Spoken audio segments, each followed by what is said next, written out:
նայեք, սրանով ինչ ենք անում։ Գազոնը,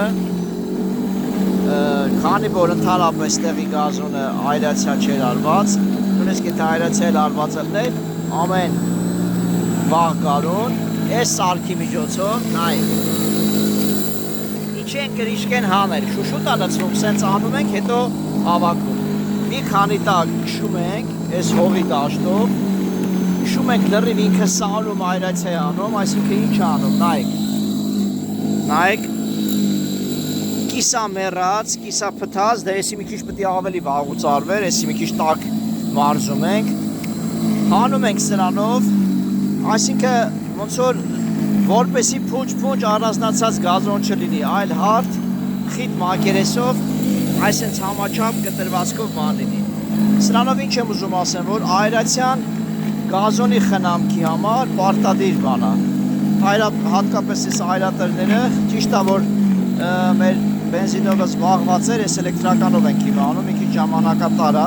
դարը հետևից հետ քաշ դարը, կոպիտ ասած, բայց էլ երբ որ հզոր ֆիրմա է, շատ լավ անում է։ Գարնանը սենց է անում, իսկ ընթացքում իրան ասած կեն փոխում ենք, են փոքրում ենք։ Այս էլ գազոնի այսօրվա մեր աշխատանքներից։ Նաև ինչ ենք անում մենք ստեղով։ Պիտի փորձենք, քանի որ ծառերը մի քիչ լարով չի արած, նաև շրջանագծով կտրում հանում ենք գազոնի, այսինքն երկրորդ նյութ էլ, եմ դա ասում, այսպես նայեք շրջանագծով կտրում հանում ենք, իդեպ օսերը մեջտեղ չի ծառերը, որտև մենք մայթերով ենք վերցում, որ համաչափ լինի, հետո ստեղ մենք ժապավեն ենք դնելու, տակը ակրովալատնիկ ենք դնելու, վրեն ակրովալատնիկի տակ օրգանական պարտանյութը կարմիր ավազի հետ խառնած, վրան էլ մարմարի սպիտակ քարեր։ Նպատակը որն է։ Տեսեք, այգի ես հիմնել, գազոն ունես, մի հատ գազոնակասիլկով ես գնալու, մեկ էլ քանի որ ծառերի բգերի տակը սենց խոտ է, դե կասիլկեն չի կարա միջև վերցվի, մեկ էլ նորից մկրատով չոքեչոք սկսելու ես հանել։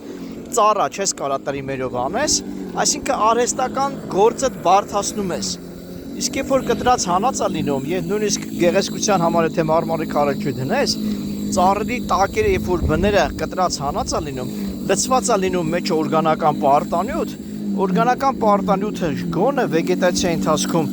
ամիսը մինիմում 1-2 անգամ պիտի փխրացնես, ամեն շրջանագիծը չի փակի խոտը, համ այդ փխրացման շնորհիվ դու չես թողում ծառի այս արմատավզիկի հատվածը բարձրանա։ Ուշադիր կնայեք, այն այգիներում, որտեղ գազոնի հատվածը հանած չի ծառերի բների շուրջ, հողը բարձրացնում է, օրեցնում է։ Իդեպ սա ասեմ, որ ճիշտ է, մեր ցանած գազոնը չի, բայց քիչ-քիչ մեր մասնագիտական գործունեության փորձում ենք օգտակար ելնել։ Տեսեք, հողի բաղադրությունն էլ անգամ կերևա, որ կիսակավա հողի վրա է արած։ Նայեք, այսինքն կավոտ հողը այն արդյունքը չի տալի։ Մակերեսը մի քիչ լիարժեք հարթ չի արած, բայց էլի համեմատած այլ բաների մի քիչ գրագետ է արած։ Մոնտաժը քաշած է։ Հիմա ուզում ենք ավելի վերակարգավորենք այս տարածքը։ Այս էլ մեր այսօրվա մեր աշխատանքներից այսքանը։